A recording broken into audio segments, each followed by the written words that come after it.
تو برسولن الی بنی اسرائیل، اللہ کہہ رہا کہ ہم رسول بنا کر بھیجیں گے بنی اسرائیل کی طرف۔ تو پتہ لگا جناب عیسیٰ علیہ السلام رسول بن کے آئے ہیں سارے بنی اسرائیل کی طرف۔ یہودیوں کا دعویٰ ہے کہ حضرت عیسیٰ آئے، لیکن وہ اگر رسول بن کر بھی آئے تو کچھ طبقات کے لیے آئے، سارے بنی اسرائیل کے لیے نہیں آئے۔ تو یہودیوں کی اس بات کا رد قرآن کرتا ہے ورسولن الی بنی اسرائیل، اور رسول بن کر آئے سارے بنی اسرائیل کی طرف۔ اور ہمارے پیارے آقا صلی اللہ علیہ وسلم کو اللہ نے رسول بنا کر بھیجا سارے عالم کائنات کی طرف۔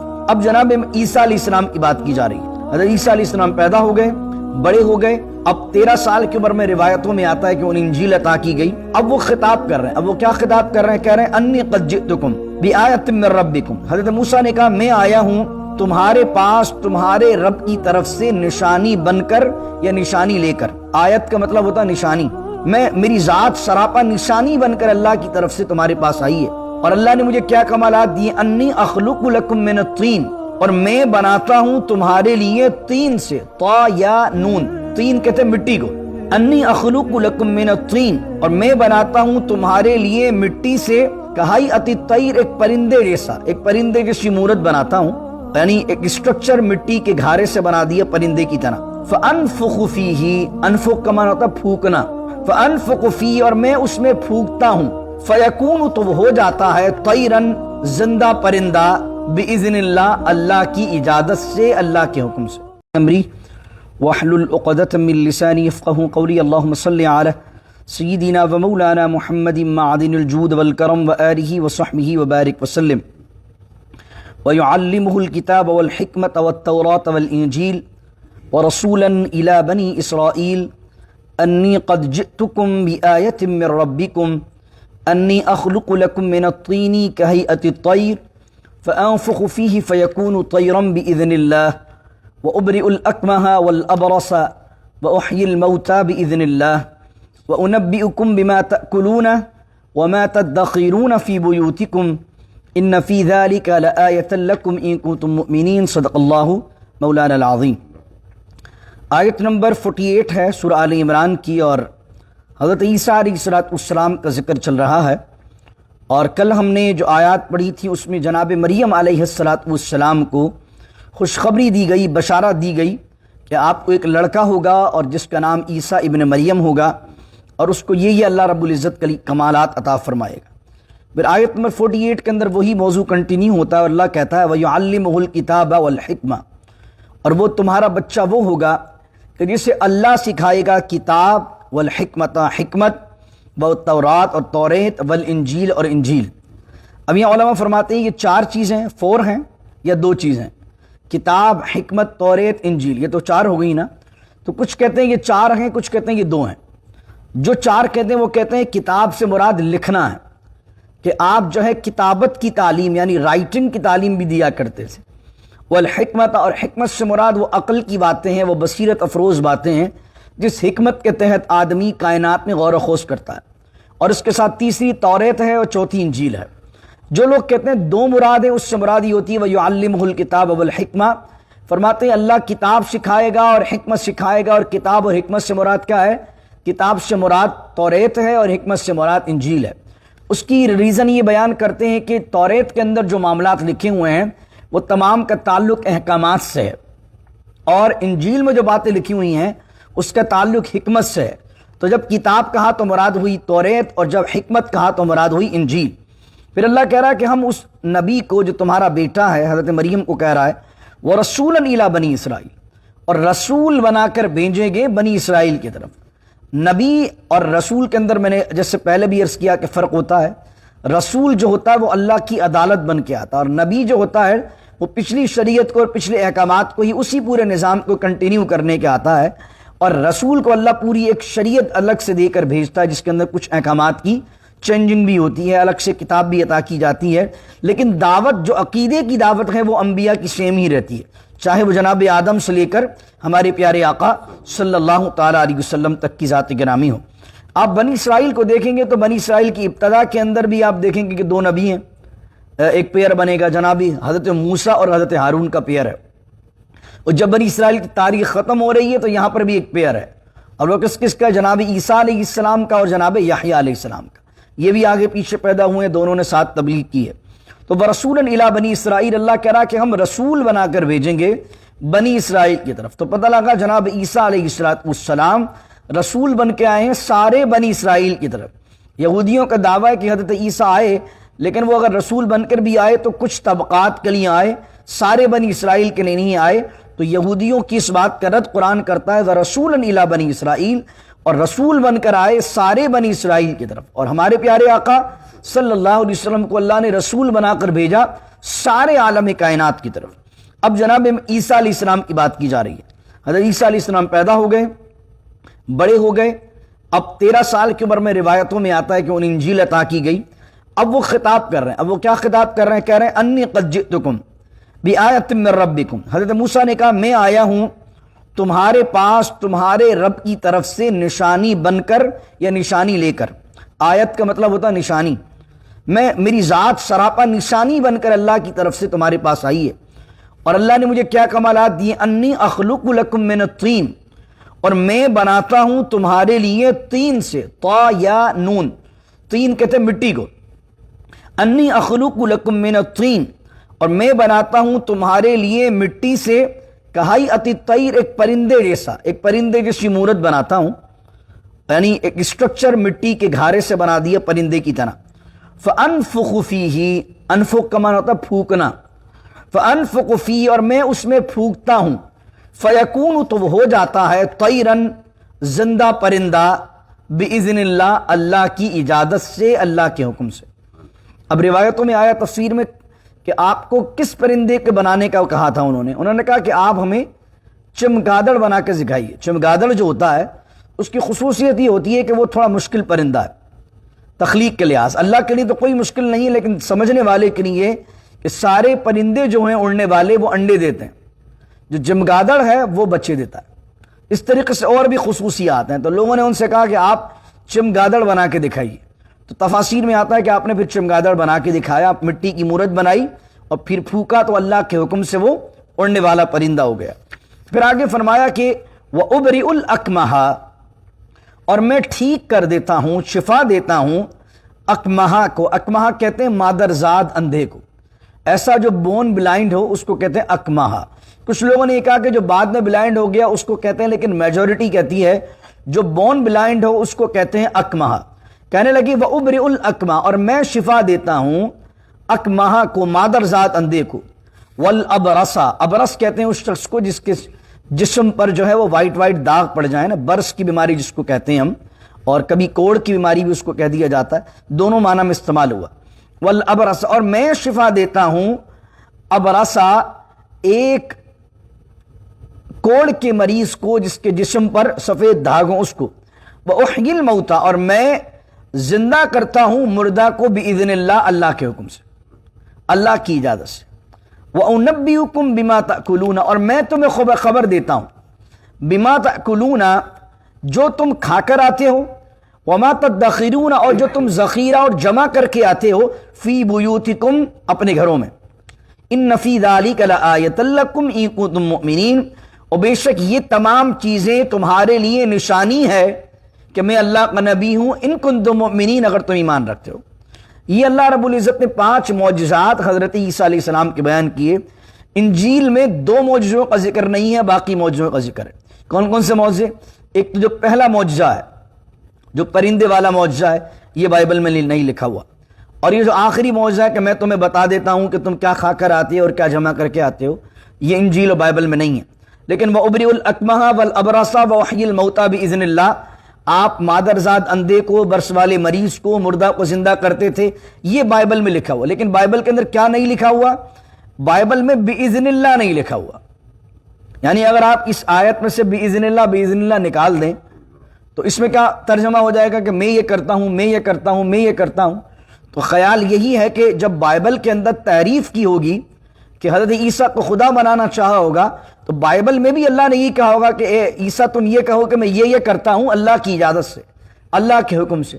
لیکن جہاں جہاں انہوں نے بِإِذْنِ اللَّهِ آیا بائبل کے اندر، انہوں نے بِإِذْنِ اللَّهِ نکال دیا، اللہ کے حکم سے، اللہ کی اجازت سے۔ تو حضرت عیسیٰ کیا کریں؟ اب حضرت عیسیٰ علیہ السلام کا کمال یہ دیکھیں، حضرت عیسیٰ کی ذات جو إِنَّ فِي ذَلِكَ لَآيَةً، حضرت عیسیٰ نشانی تو لے کر آئے ہیں، لیکن حضرت عیسیٰ کی خود کی ذات ہی سراپا نشانی ہے۔ بن باپ کے پیدا ہوئے، یہ ایک دیکھی والی چیز ہے۔ پھر اس کے ساتھ ساتھ ایک مٹی کی مورت ہے، پھونک ماری تو اڑنے لگ جائے۔ اس طریقے سے ایک مادرزاد اندھا ہو، اس کی آنکھوں پر آپ دم کریں تو وہ شفا والا ہو جائے، اس کو اللہ آنکھیں عطا کر دے، برس والے کو آپ شفا دے دیں۔ تو یہ ساری چیزیں جب انہوں نے دیکھی تو باذن اللہ ہٹا دیا، اور بعد کے لوگوں نے حضرت عیسیٰ کو ہی خدا اور خدا کا بیٹا سمجھنا شروع کر دیا۔ یہاں پر یہ ایک اور دلیل بھی یہ ہے کہ نبی کو جو ہوتا ہے وہ علم غیب ہوتا ہے۔ کچھ لوگ کہتے ہیں نبی کو علم غیب نہیں ہوتا، تو اگر نبی کو علم غیب نہیں ہوتا تو حضرت عیسیٰ کیا کہہ رہے ہیں؟ وَأُنَبِّئُكُم بِمَا تَأْكُلُونَ وَمَا تَدَّخِرُونَ فِي بُيُوتِكُم، کہ میں تمہیں خبر دیتا ہوں جو تم کھا کر آتے ہو اور جو تم بچا کر آتے ہو۔ تو یہ جو کھا کر آدمی آئے یہ کیا غیب ہے، جو گھر پر جمع کر کے آئے یہ کیا ہے؟ غیب ہے۔ اور اللہ کا نبی جناب عیسیٰ علیہ السلام اس غیب کی خبر دے رہے ہیں جو لوگ کھا کر آ رہے ہیں، جو بچا کر آ رہے ہیں۔ اس سے ایک مراد یہ ہے کہ آپ بچے آپ کے ساتھ کھیلتے، جب بچے آپ کے پاس جمع ہو جاتے تو حضرت عیسیٰ علیہ السلام بتاتے کہ تمہارے گھر والوں نے فلاں فلاں آج چیز بنائی ہے، فلاں فلاں چیز چھپا کر رکھی ہے۔ پھر بچے گھر جاتے اور اب جب والدین سے کہتے کہ ہمیں وہ چیزیں دو تم نے چھپا کر رکھی ہے، تو بچوں سے پوچھتے ان کے والدین تمہیں کس نے بتایا؟ تو وہ کہتے ہیں ہمیں جناب عیسیٰ علیہ السلام نے بتایا۔ دوسرا قول تفسیر میں لکھا ہوا ہے کہ جب اللہ نے جناب عیسیٰ علیہ السلام کے دعا پر مائدہ دسترخوان نازل کیا، جس کا ذکر آپ 7ویں پارے میں پڑھیں گے سورہ مائدہ میں، کہ جب قال عیسیٰ ابن مریم اللہم ربنا انزل علینا مائدۃ من السماء تکون لنا عیدا لاولنا وآخرنا وآیۃ من، وہ جو پورا مائدہ کی دعا ہے، تو وہ دسترخوان جب نازل ہوا ہے تو حضرت عیسیٰ علیہ السلام نے فرمایا اس کو جمع نہیں کرنا، لیکن کچھ لوگ کیا کرتے؟ چھپاتے حضرت عیسیٰ سے بات اور جمع کر لیتے۔ تو اس آگے سے یہ بھی مراد ہے کہ مجھے معلوم ہے کہ تم کھا کر کے آ رہے ہو اور کتنا بچا کر آ رہے ہو۔ دونوں تفاسیر نقل کی گئی ہیں۔ تو پتہ لگا اس آیت سے کہ اللہ رب العزت اپنے نبیوں کو وہ کمالات اور معجزات دیتا ہے جو عقل انسانی سے ماورا ہوتی ہے۔ آج بھی دنیا کے اندر کوئی شخص مٹی سے بنا کر زندہ پرندہ نہیں بنا سکتا۔ مادرزاد اندھے کو آنکھ والا آج بھی سائنس نہیں کر سکتی ہے۔ برس والے کو صرف ہاتھ لگا کر شفا آج بھی سائنس نہیں دے سکتی ہے، لیکن اللہ رب العزت نے یہ تمام معجزات دیے۔ اس کا ایک اور ریزن ابن کثیر نے لکھا تبیان القرآن میں، علامہ غلام رسول سعیدی صاحب نے لکھا کہ اللہ تعالیٰ کی عادت کریمہ یہ ہے کہ جب اللہ تعالیٰ اپنے نبی کو، اپنے رسول کو کسی قوم کی طرف بھیجتا ہے تو اللہ رب العزت اس کو جو معجزہ دیتا ہے وہ کون سا دیتا ہے؟ معجزہ دیتا ہے قوم کی حالت کے مطابق، یعنی قوم جس قوم کی طرف اللہ اپنے نبی اور رسول کو بھیج رہا ہے وہ قوم ترقی کی کتنی بلندی پر ہے، تو وہ قوم ترقی کی اس بلندی پر ہوتی ہے، اللہ اس بلندی سے بھی آگے کا کمال اپنے نبی کو بطور معجزہ دیتا ہے۔ حضرت موسیٰ علیہ السلام کے دور میں جادو کا بہت عروج تھا، تو اللہ نے اس کے طور پر اس سے آگے کا کمال حضرت موسیٰ کو عطا فرمایا، اور وہ کیا کمال تھا کہ آپ فرمایا کہ آپ اپنا عصا ڈالیے، کیا بن جائے گا؟ وہ اژدھا بن جائے گا۔ آپ اپنے ہاتھ کو اپنی بغل میں ڈالیے، باہر نکالیے، روشن ہو جائے گا۔ تو چونکہ جادو بڑا عروج پر تھا تو اللہ نے اس سے آگے کا کمال اپنے نبی جناب موسیٰ علیہ السلام کو عطا فرمایا۔ حضرت عیسیٰ علیہ السلام کے دور میں جو طب تھی، میڈیکل سائنس جو تھی، وہ بڑے عروج پر تھی، علاج کے نئے نئے طریقے دریافت ہو رہے تھے اور لوگ علاج کے حوالے سے بہت تحقیق کر رہے تھے۔ تو حضرت عیسیٰ علیہ السلام کو اللہ نے جس قوم کی طرف بھیجا تو اس زمانے کے حالات کے مطابق معجزہ دیا کہ سائنس جس عروج پر اس زمانے میں تھی اس سے آگے کا کمال، بلکہ آج کے دور کی سائنس بھی اس عروج پر نہیں پہنچی ہے کہ جو کمال اللہ نے بطور معجزہ جناب عیسیٰ ابن مریم علیہ السلام کو عطا فرمایا تھا۔ وہ کیا تھا؟ وہ آپ کے سامنے تمام چیزیں میں بیان کر چکا ہوں۔ تو اللہ تعالیٰ معجزہ دیتا ہے تو اس کا بھی اس کے طریقہ کار ہے۔ حضور علیہ السلام کو بھیجا تو 2 بڑے معجزے دیے، باقی تو سارے معجزوں کا مجموعہ میرے آقا کو بنایا، مگر 2 معجزے بڑے میرے آقا کے، ایک قرآن کا معجزہ اور دوسرا معراج کا معجزہ۔ قرآن کا معجزہ اس لیے کہ اس دور کے لوگوں کو اپنی زبان پر بڑا ناز تھا، شاعری پر بڑا ناز تھا، کلام و گفتار پر بڑا ناز تھا، اور وہ یہ سمجھتے تھے کہ ہم عربی ہیں دوسرے عجمی ہیں، یعنی دوسروں کو گونگا کہتے تھے، اپنے آپ کو کلام والا کہتے تھے۔ تو اللہ نے اس دور میں قرآن نازل کیا اور کہا تم میں سے کوئی ہے تو وَإِن كُنتُمْ فِي رَيْبٍ مِّمَّا نَزَّلْنَا عَلَىٰ عَبْدِنَا فَأْتُوا بِسُورَةٍ مِّن مِّثْلِهِ، اگر تمہیں اس کلام میں شک ہو تو اس جیسی ایک صورت بنا کے لے آؤ۔ معراج کا معجزہ اس لیے دیا کہ راتوں رات چند لمحوں کے اندر آسمانوں کی سیر کروائی، کہ کیونکہ حضور کی بعثت کا زمانہ قیامت تک کے لیے ہے۔ حضور 100 200 500 1000 سال کے نبی نہیں ہے، بلکہ جب حضور بعثت ہو گئی آقا کی، اب قیامت کی صبح تک رسول کریم علیہ السلام کی رسالت کا زمانہ ہے۔ تو اللہ جانتا تھا جس قوم کی طرف میں اپنے نبی کو بھیج رہا ہوں آگے چل کر وہ لوگ جوپیٹر اور مارس کی باتیں کریں گے، وہاں جانے کی باتیں کریں گے، سائنس چاند پر پہنچ جائے گی۔ تو اللہ نے معراج کا معجزہ اپنے نبی کو اس لیے دیا کہ کل اگر آگے چل کر کوئی کہے کہ سائنس چاند پر پہنچی ہے تو مسلمان یہ کہہ سکے کہ تمہاری سائنس چاند پر پہنچی ہے، اور میرا نبی تو 1400 سال پہلے چاند کی چھاتی کو رند کر سدرۃ المنتہا سے آگے پہنچا ہے۔ تو اللہ رب العزت کی عادت کریمہ رہی ہے۔ تو میں 2-3 آیتیں پڑھتا ہوں، رکوع مکمل ہوتا ہے، پھر اختتام کرتے ہیں۔ پھر حضرت عیسیٰ نے کہا وَمُصَدِّقًا لِمَا بَيْنَ يَدَيَّ مِنَ التَّوْرَاةِ وَلِأُحِلَّ لَكُمْ بَعْضَ الَّذِي حُرِّمَ عَلَيْكُمْ وَجِئْتُكُمْ بِآيَةٍ مِّن رَّبِّكُمْ فَاتَّقُوا اللَّهَ وَأَطِيعُونِ، اور فرمایا اور میں تصدیق کرنے والا ہوں، مصدق ہوں، کس چیز کی؟ جو چیز میرے سامنے ہے، بین یدیّ من التوراتی، توریت میں سے۔ یہودیوں سے آپ نے خطاب کیا۔ بائبل کے اندر بھی آپ کا ایک بہت مشہور واضح حضرت عیسیٰ کا جو پہاڑی کا باعث کہلاتا ہے، آپ نے پہاڑی پر چڑھ کر دیا، اس میں آپ نے یہ کہا کہ میں حضرت موسیٰ کی شریعت کو اور توریت کو منسوخ کرنے نہیں آیا، بلکہ تو میں تو جناب موسیٰ علیہ السلام اور توریت کی تصدیق کرنے آیا۔ اور آپ نے کہا تھا میں تو جو ہے وہ ان بھیڑی اور وہ جو بھیڑے ہیں، آپ کے وہ الفاظ بائبل میں آج بھی ملتے ہیں پہاڑی کے آواز میں، بنی اسرائیل کی جو بھیڑیں بھٹک گئی ہیں میں تو ان کو جمع کرنے آیا ہوں۔ پھر آپ نے تبلیغ کی مچھیروں کے اندر، آپ مچھیروں دریا کے کنارے، ایک جھیل کے کنارے جاتے ہیں اور مچھیرے جب مچھلیاں پکڑتے تو آپ مسکرا کر کہتے تم مچھلیاں پکڑتے ہو، آؤ میں تمہیں انسان پکڑنے کا طریقہ بتاؤں، انسانوں کو جال میں لینے کا طریقہ بتاؤں۔ اس سے مراد کیا ہوتی کہ انسانوں کو اپنا گرویدہ بنانے کا طریقہ بتاؤں، اس لائن کی طرف بیان کروں۔ آگے بیان کیا کہ میں توریت کی تصدیق کرنے والا ہوں، انکار کرنے والا نہیں، اور اس لیے وَلِأُحِلَّ لَكُمْ بَعْضَ الَّذِي، اور میں تمہارے لیے حلال کروں گا بَعْضَ الَّذِي حُرِّمَ عَلَيْكُمْ، ان بعض چیزوں کو جو تمہارے اوپر حرام کر دی گئیں۔ اس سے مراد کیا ہے کہ یہودی علماء نے بہت سی چیزیں اپنے اوپر حرام کر لی تھی جو کہ تورات میں لکھی ہوئی بھی نہیں تھی۔ تو آپ نے فرمایا جو شریعت کا بالکل مذاق بنا کر یہودیوں نے رکھ دیا، ان کے علماء نے توریت کی تعلیم کو بالکل مسخ کر دیا، میں ان تمام چیزوں کو دور کروں گا، اور جو صحیح تعلیم توریت کی ہے میں ان چیزوں کو بیان کرنے آیا ہوں، اور حلال و حرام کی چیزوں کو تمہارے سامنے واضح کروں گا۔ ان میں سے ایک بڑی مشہور چیز تھی کہ یہودیوں کو ہفتے کے دن شکار کرنا حرام کیا تھا۔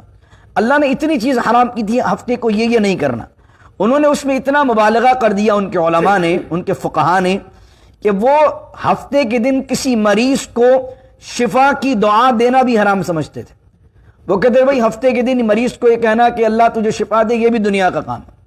حضرت عیسیٰ علیہ السلام اور ان کے حواری جب آئے اور انہوں نے وہ کام کیے تو انہوں نے حضرت عیسیٰ پر اعتراض کیا کہ تم تو جو ہے وہ حضرت موسیٰ کی شریعت کے خلاف ہو۔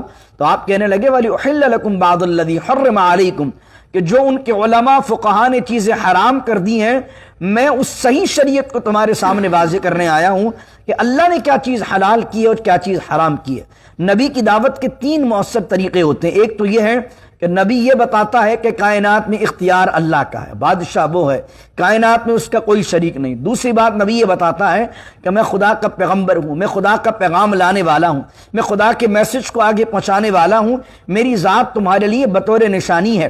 اور تیسری چیز یہ ہے کہ دنیا میں لوگ جس طرح زندگی گزاریں گے تو اللہ کی کیا قیودات ہیں، کیا اللہ تعالیٰ کی انسٹرکشنز ہیں، کیا اللہ نے حلال کیا ہے، کیا حرام کیا ہے، ان تینوں چیزوں کو بیان کرنا نبوت کی اور رسالت کی ذمہ داری ہوتی ہے۔ تو اللہ نے آپ نے فرمایا یہ تمام چیزوں کو لے کر آیا ہوں، وَجِئْتُكُمْ بِآيَةٍ مِّن رَّبِّكُمْ، اور میں تمہارے پاس نشانی ہوں تمہارے رب کی طرف سے، فَاتَّقُوا اللَّهَ وَأَطِيعُونِ، تو اطاعت کرو اللہ کی اور اس سے ڈرو۔ اب یہ تمام چیزوں کو بیان کر دیا، اس کے بعد آپ نے تبلیغ کی، کیا ہوا کیا معاملہ ہوا، اللہ نے اس پورے معاملے کو حذف کیا اور رزلٹ کو اللہ بیان کر رہا ہے کہ آپ نے تعلیم کی، تبلیغ کی، حجت تمام کی، معجزے دکھا دیے، لیکن فلما احس ان اللہ، آگے فرمایا اس آیت سے پہلے ان اللہ ربی و ربکم فاعبدوا، اور بے شک میرا اور تمہارا رب جو ہے وہ اللہ ہے، اس کی عبادت کرو۔ اب یہاں پر ان نجران کے عیسائیوں کو بتایا جا رہا ہے کہ عیسیٰ علیہ السلام نے کبھی یہ نہیں کہا کہ میں خدا ہوں یا میں خدا کا بیٹا ہوں، کبھی نہیں کہا کہ I am a son of God, بلکہ کہا کہ ان اللہ ربی و ربکم فاعبدوا، کہ بے شک میرا اور تمہارا رب جو ہے وہ اللہ ہے، اور ھذا صراط مستقیم، اس کی عبادت کرو، یہی سچا راستہ ہے۔ اب بائبل کے اندر جو الفاظ آتے ہیں نا وہ فادر کے زیادہ تر آتے ہیں، کہ وہاں پر حضرت عیسیٰ علیہ السلام جب اللہ کو مخاطب کرتے ہیں، خداوند کو مخاطب کرتے ہیں تو آپ فادر کا لفظ استعمال کرتے ہیں.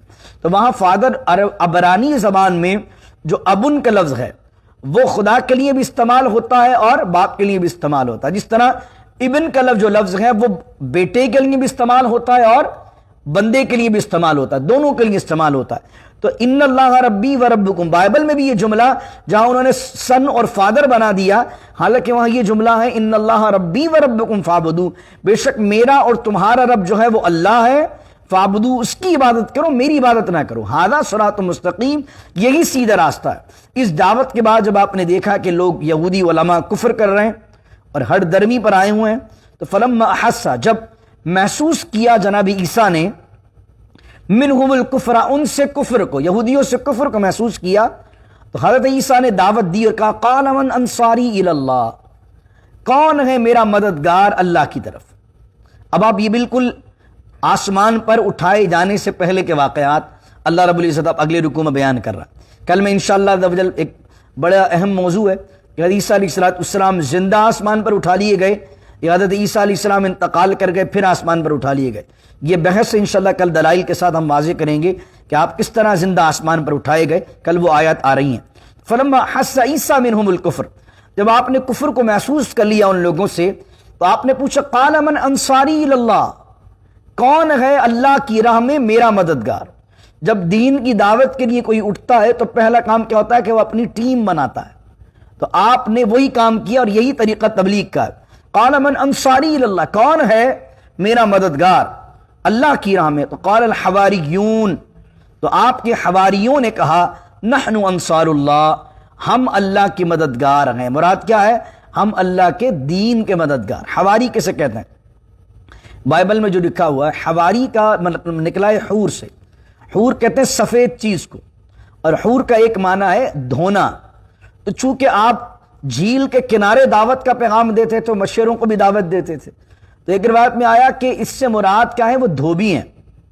وہ لوگ دھوبی تھے جو چیزوں کو دھوتے تھے، اور اسی سے پھر آگے چل کر کہا کہ دھوبی کپڑوں کو دھوتا ہے. اور حواریوں نے کیا کیا؟ حضرت عیسیٰ کی تعلیمات پر اپنے نفس کو بھی دھویا، لوگوں کو بھی کردار کو پاک کیا. وہ یہ کون تھے؟ حواری کا بالکل وہی معنی ہے جو اسلام کے اندر ہم مدینے کے انصار کا معنی کرتے ہیں، مددگار، سپورٹر، حواری. اور میں آج صبح جب اس کے معنی کو دیکھ رہا تھا تو مجھے چند مہینوں پہلے کسی کی مجھے بات یاد آئی کہ امریکہ کے اندر لوگوں کا ذہن یہ کہ جو لانڈری کا بزنس ہے، بہت سے لوگ بلینر اور ملینر جو بنے وہ لانڈری کے بزنس سے انہوں نے آغاز کیا اور آگے جا کر وہ جو ہے بہت بلینر بن گئے. تو عیسائیوں کے نزدیک جو لانڈری بزنس ہے وہ بڑا متبرک سمجھا جاتا ہے، برکت والا سمجھا جاتا ہے. اور بہت سے مجھے ایک بندہ قصے سنا رہا تھا کہ فلاں جو بندہ بلینر ہے اس نے آغاز جو کیا تھا وہ لانڈری بزنس سے کیا تھا. تو جب آج میں حواری کا اس معنی پر تحقیق کر رہا تھا تو میرے ذہن میں یہ بات آئی کہ چونکہ حواری کا مطلب دھوبی ہے، کیونکہ وہ لوگ دریا کے کنارے کپڑوں کو دھویا کرتے تھے، اور حضرت عیسیٰ علیہ السلام کے حواری انہی لوگوں میں سے بن گئے، دھوبیوں میں سے. تو اس وجہ سے یہاں کے جو عیسائی ہیں ان کے نزدیک جو دھوبی کا بزنس ہے، جو کپڑے دھونے کا بزنس ہے، جو لانڈری کا بزنس ہے، وہ ان کے لیے شاید اس لحاظ سے بھی دینی لحاظ سے متبرک بن گئے. ایک سینس اٹس میک سینس، مطلب سینس بھی بن رہا ہے اس میں. ایک قال الحواریون نحن انصار اللہ، حواریوں نے کہا نحن انصار اللہ، ہم اللہ کے دین کے مددگار ہیں. آمنا باللہ، ہم ایمان لائے اللہ پر. اب یہ نجران کے عیسائیوں کو بتایا جا رہا ہے کہ وہ یہ نہیں کرے کہ ہم آپ پر ایمان لائے اس لحاظ سے کہ آپ خدا کے بیٹے ہیں. کہہ رہے آمنا باللہ، اور ہم ایمان لائے اللہ پر. واشہد، اور آپ گواہ بن جائیے، آپ گواہ ہو جائیے بأننا مسلمون، کہ ہم مسلمان ہیں. انہوں نے بھی یہ نہیں کہا کہ ہم عیسائی ہیں، ہم نصارہ ہیں، بلکہ عیسائی حضرت عیسیٰ علیہ السلام کے زمانے میں آپ کے حواری تعداد لکھی ہے 12، ایک روایت میں لکھی ہے 19. اور یہی وہ لوگ ہیں جن کو توریت کے اندر، بائبل کے اندر جو نیو ٹیسٹیمنٹ ہے، اس نیو ٹیسٹیمنٹ میں ان کو رسول بھی کہا گیا اور شاگرد بھی کہا گیا جناب عیسیٰ کا. عیسیٰ علیہ السلام کا شاگرد کے الفاظ بھی آتے ہیں اور عیسیٰ علیہ السلام کے رسول کے الفاظ بھی آتے ہیں. لیکن جب ان حواریوں کے لیے بائبل رسول کہتا ہے تو اس سے مراد وہ رسول نہیں ہوتا جو خدا اپنا پیغمبر کی حیثیت سے کسی کو بناتا ہے. رسول سے مراد ہوتا ہے جو پیغام لے کر جانے والا ہو. تو حضرت عیسیٰ علیہ السلام نے ان 12 یا 19 حواریوں کی ذمہ داری لگائی کہ فلاں فلاں علاقوں میں جا کر تبلیغ کا فریضہ انجام دیں۔ تو یہ الگ الگ علاقوں میں گئے اور انہوں نے دین خدا کی تبلیغ کی، اس وجہ سے انہیں بائبل کے اندر رسول بھی کہا گیا۔ فرمایا واشہد بِأَنَّا مسلمون، اور آپ گواہی دیجئے گا، ہمارے گواہ ہو جائیے، بِأَنَّا مسلمون، کہ ہم مسلمان ہیں۔ اور پھر آخری آیت ہے اس آج کے درس کی کہ اب وہ دعا کرتے ہیں، یہ دعا بھی آپ یاد کر لیجئے، یہ بھی قرآنی دعا ہے، ان حواریوں کی دعا، یعنی حضرت عیسیٰ کے صحابیوں کی دعا رضی اللہ عنہم، ان اللہ کے نیک بندوں کی دعا۔ دعا کیا کرتے تھے؟ ربنا آمنا بما انزلت واتبعنا الرسول فاکتبنا مع الشاہدین۔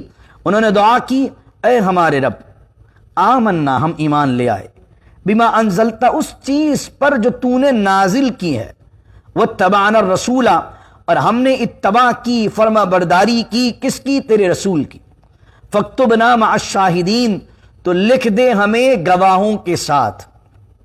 اس سے مراد کیا ہے کہ فاکتبنا مع الشاہدین سے مراد یہ قیامت کے دن جب تو نامہ اعمال کھولے لوگوں کا، اور ایک وہ لوگ ہوں کہ جنہوں نے تیرے نبیوں کی تصدیق کی ہے، تیری توحید کی گواہی دی ہے، تیرے نبیوں کی رسالت کی گواہی دی ہے، جو سچے لوگ ہیں، اور ایک وہ لوگ ہوں کہ جنہوں نے تیرے نبیوں کی تکذیب کی ہے، تیرے نبیوں کی دعوت کو جھٹلایا ہے، تیری توحید کے پیغام کو جھٹلایا ہے۔ جب ان کا نامہ کھولا جائے تو جہاں تیری توحید کا اقرار کرنے والے، تیرے رسولوں کے ماننے والوں کے نام لکھے ہوئے ہوں، ان کی رسالت کی گواہی دینے والوں کے نام لکھے ہوئے ہوں، اے اللہ ہمارا نام بھی اس میں شامل کر دے۔ تو آپ یہ دعا یاد کر لیجئے، میں ایک دفعہ پڑھاتا ہوں، آپ کو یاد ہو جائے۔ پڑھیے، ربنا آمنا بما انزلت واتبعنا الرسول فاکتبنا مع الشاہدین۔